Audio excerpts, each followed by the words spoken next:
Ceci est une histoire tirée de faits réels. Dans cette petite ville paisible de Saint-Jean, vivait un couple, Regina et Martin. Après 5 années sans enfant, ils venaient de vivre l'un des moments les plus précieux de leur vie, la naissance de leur fils, Ethan. Cependant, cette joie fut assombrie par une nouvelle inattendue. Après l'accouchement, les médecins leur annoncèrent qu'ils ne pourraient plus avoir d'enfants. Ce verdict plongea leur cœur dans une véritable amertume que seul Dieu pouvait consoler. Docteur, comment va-t-elle maintenant? Et le bébé? Elle se remet petit à petit de l'accouchement. Votre fils aussi se porte très bien. Mais il y a une information que j'aimerais partager avec vous. Qu'est-ce qui se passe, docteur? Dites-moi tout. Après des examens, nous avons constaté que des complications sont survenues pendant l'accouchement. Malheureusement, votre épouse ne pourra plus jamais concevoir d'enfant à l'avenir. Oh.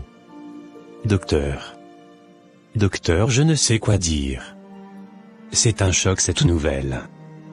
S'il vous plaît, n'y a-t-il pas une solution? Faites quelque chose, monsieur.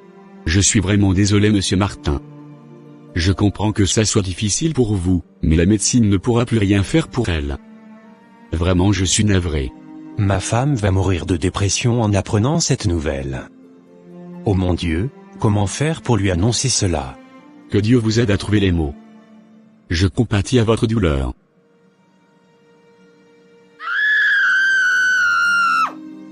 Chérie, calme-toi. Je sais que c'est difficile, mais Dieu a permis au moins qu'on ait notre petit Ethan. Je serai toujours là pour toi, ma femme. Ne me dis pas ça, Martin. Je n'accepterai jamais cette nouvelle. Moi qui rêvais d'avoir beaucoup d'enfants. Non et non, le diable a menti. Martin, je refuse cela. Chérie? Non, laisse-moi seul, Martin. Je dis laisse-moi seul. 9 années plus tard. Bonne arrivée, mon chéri. Et ta journée? Ah, tu as quoi même et puis je te parle, tu me dépasses. Hein? Pardon, moi j'ai mal à la tête, hein. Je ne veux pas d'histoire ce soir. Je demande un, qu'est-ce qui se passe encore? Tu ne veux pas me répondre? Tu sais bien ce qui se passe. Puisque tu veux jouer à la dure, on va se le jouer alors. C'est toujours pour l'histoire de ton ami d'enfance là, que tu veux héberger chez nous? Oui. Je ne comprends pas pourquoi tu refuses qu'il vienne rester avec nous. En plus, il ne fera que 2 semaines. C'est pas comme s'il viendra rester ici éternellement. Mais chérie, quand même.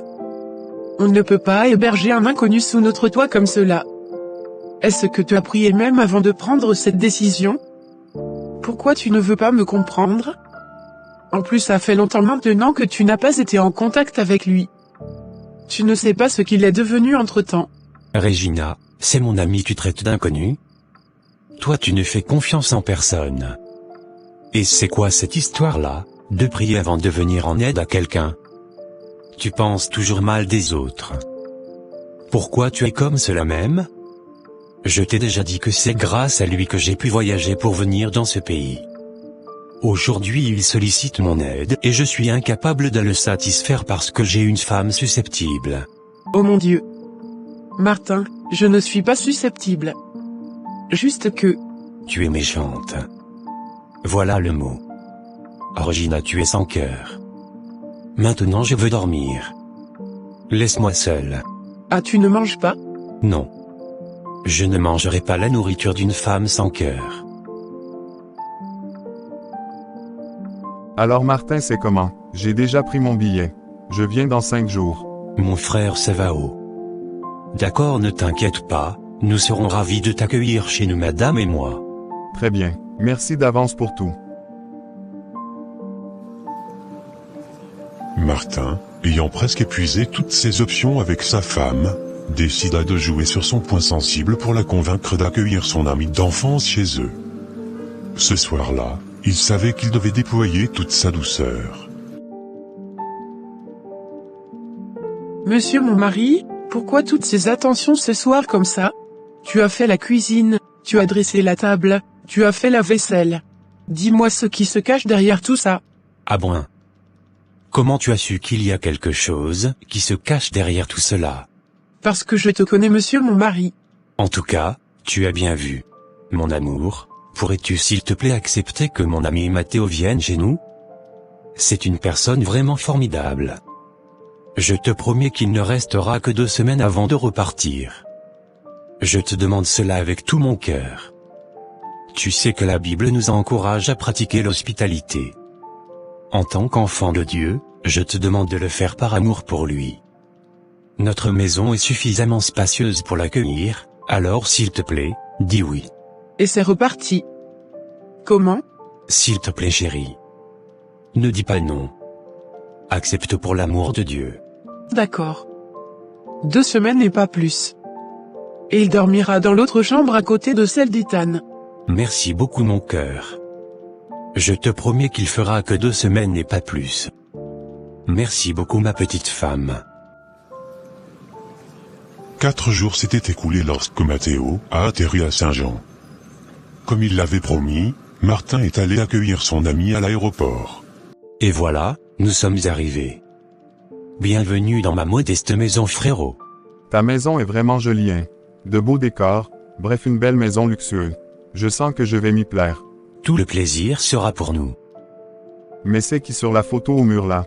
Ah oui c'est mon fils. Il s'appelle Ethan. Tu auras l'occasion de le rencontrer dès son retour de l'école. Ah bon? Il est très mignon. Avec son teint bien chocolaté là, je l'aime bien déjà. Merci frérot. Alors viens je te montre ta chambre. Ce soir-là, les présentations ont eu lieu et Matteo a été chaleureusement accueilli par son ami et sa famille.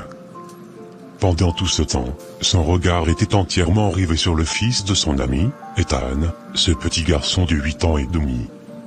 Ce jeune garçon a réveillé en lui des sensations qu'il croyait enterrées jusqu'ici.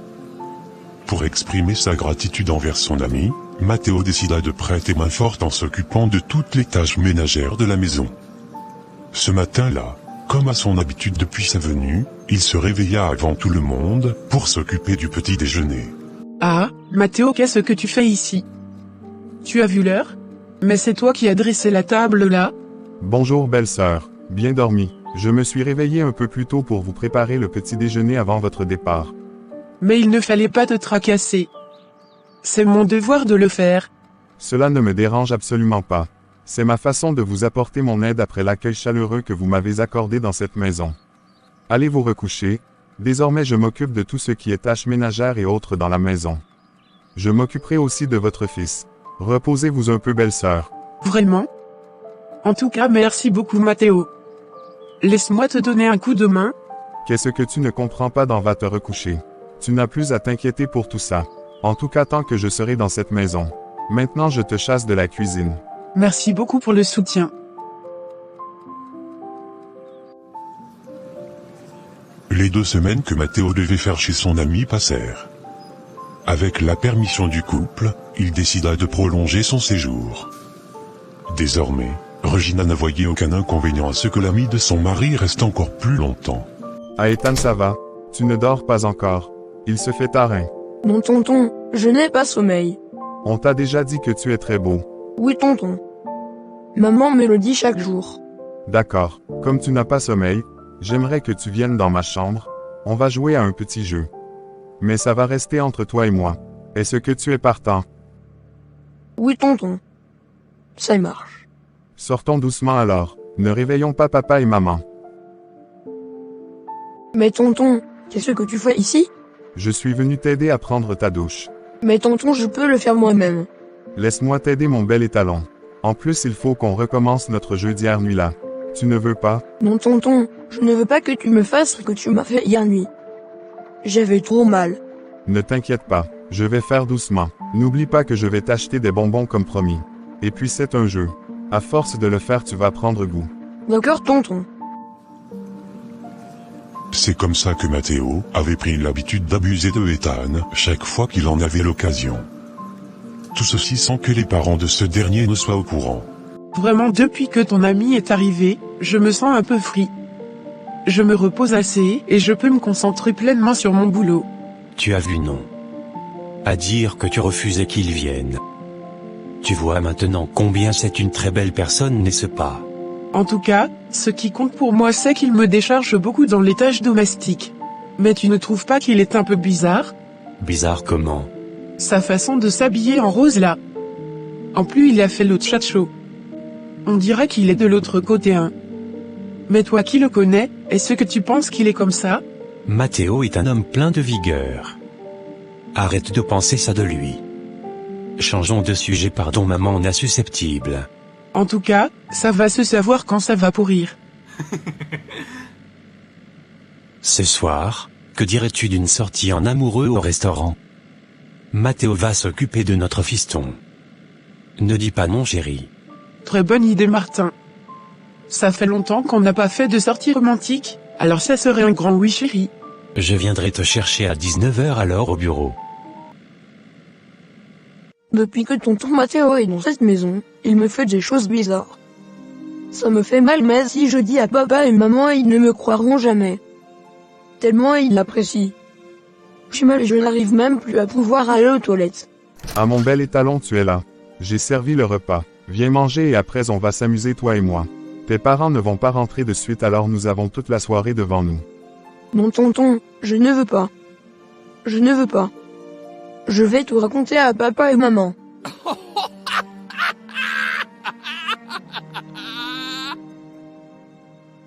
Ce serait ta parole contre la mienne.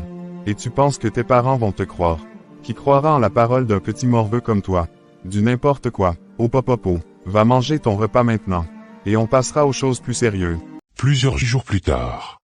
Bonjour, je suis bien avec Madame Regina? Oui c'est bien elle. À qui ai-je l'honneur? Je vous appelle de l'école. Votre fils Ethan a été amené d'urgence à la clinique de Saint-Jean. Veuillez vous y rendre urgemment s'il vous plaît. Hein, mon fils a quoi? Je ne saurais vous en dire plus madame. Je vous prie de vous rendre à l'hôpital pour plus d'informations. Merci madame. J'y vais de suite. Regina se hâta de se rendre à la clinique où son fils avait été amené. En chemin, elle informa son mari, qui, de son côté, se mit également en route. Docteur, je suis la maman du garçon que l'ambulance vient d'amener. Hein? Donc c'est vous la maman d'Ethan? Suivez-moi dans mon bureau tout de suite. Mais docteur, est-ce que c'est grave?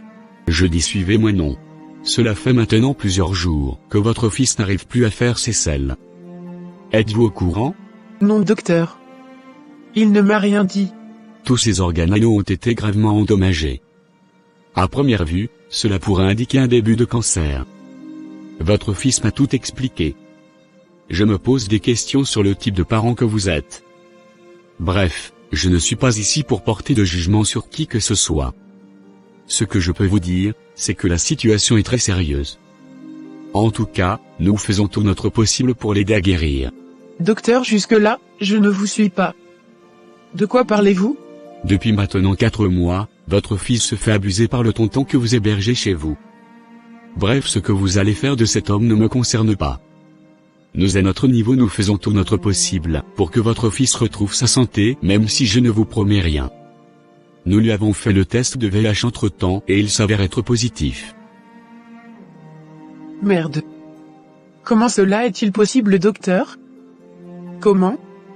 Êtes-vous sûr de ce que vous me racontez là? Mon unique fils? Non et non. J'aurais souhaité vous annoncer autre chose que ce que vous venez d'entendre, mais hélas. C'est bel et bien la réalité. Vous pouvez aller discuter avec votre fils.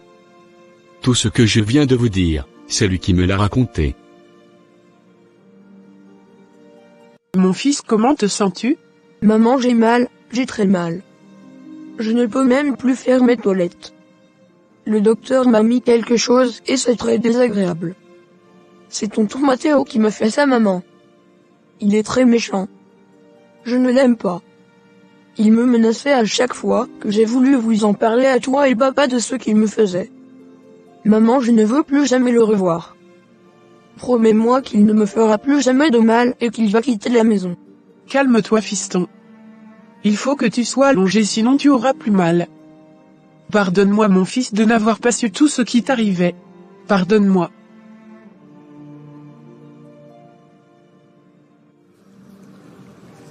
Martin, qui se tenait derrière la porte, avait tout entendu et décida d'aller s'adresser directement au docteur. Il savait que s'il entrait dans la salle, sa femme n'allait pas le rater. il préférait éviter cette confrontation et tenter de régler les choses par lui-même. Une fois arrivé au bureau du médecin, celui-ci lui confirma ce qu'il venait d'entendre. Son fils, son unique fils, était menacé par un début de cancer au niveau de ses organes anaux, et pour couronner le tout, il était désormais porteur du virus VIH. En entendant cela, Martin fut envahi par la honte d'être un mauvais père, le regret d'avoir accueilli son ami chez lui, et une colère intense.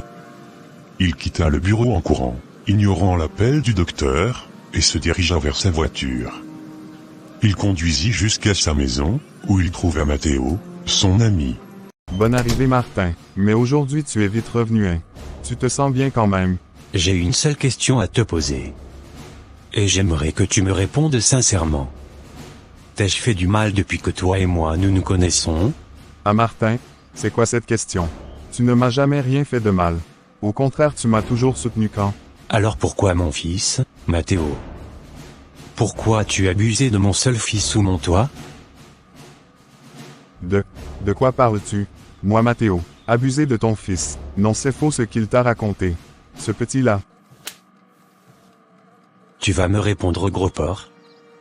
Pourquoi tu as passé ton temps à abuser de mon fils? Réponds-moi tout de suite, espèce de vampire.